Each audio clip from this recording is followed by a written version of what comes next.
warahmatullahi wabarakatuh. Di sini kami ingin mempresentasikan makalah tentang ijazah Al-Quran. Namun sebelum itu izin memperkenalkan diri, yakni saya Saiful Matul Yakin dan teman saya yakni Dan saya Setia Yana Asih. Di sini awalnya saya akan menjelaskan tentang pengertian ijaz Al-Quran. Secara bahasa, kata ijaz atau ijaz berasal dari bahasa Arab yang berarti melemahkan atau membuat tidak mampu. Dalam konteks ijaz Al-Quran, istilah ini merujuk pada sifat mukjizat Allah, sifat mukjizat Al-Quran yang membuat manusia tidak mampu baik dalam keindahan bahasa, struktur maupun kandungan di dalamnya. Dan setelah itu selanjutnya yakni pemikiran Yusuf Al-Qaradawi tentang ijaz Al-Quran.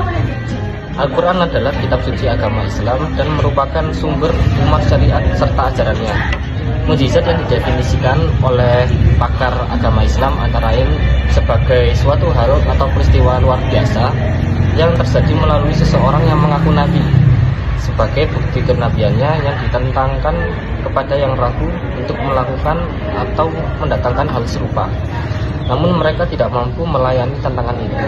Berikut ini ada beberapa pendapat seputar kemukjizatan di Al-Quran perspektif Yusuf Al-Qaradawi. Yang pertama, Al-Quran menjawab tuntutan kaum muslim akan mukjizat.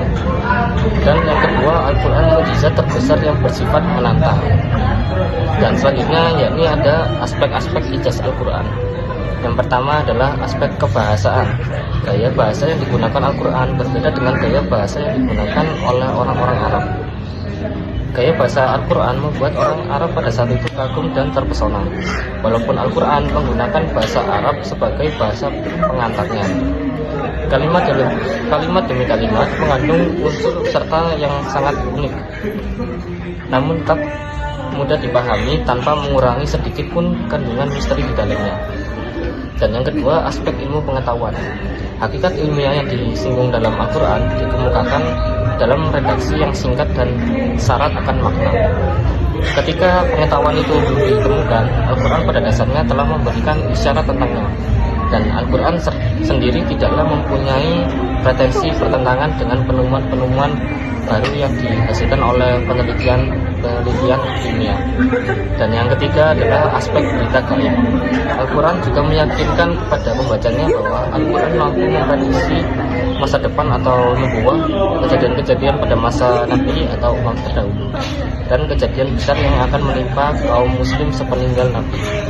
Al-Quran juga berisi tentang pengetahuan yang kemudian baru dikemukakan pada 2 tahun setelah Al-Quran turun.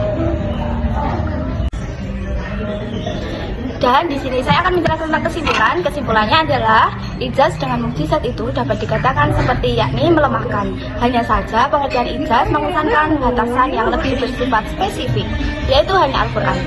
Sedangkan pengertian mukjizat mengesankan batasan yang lebih luas, yakni bukan hanya berupa Al-Quran, tetapi juga perkara-perkara lain yang tidak mampu dijangkau oleh segala daya dan kemampuan manusia seperti keseluruhan.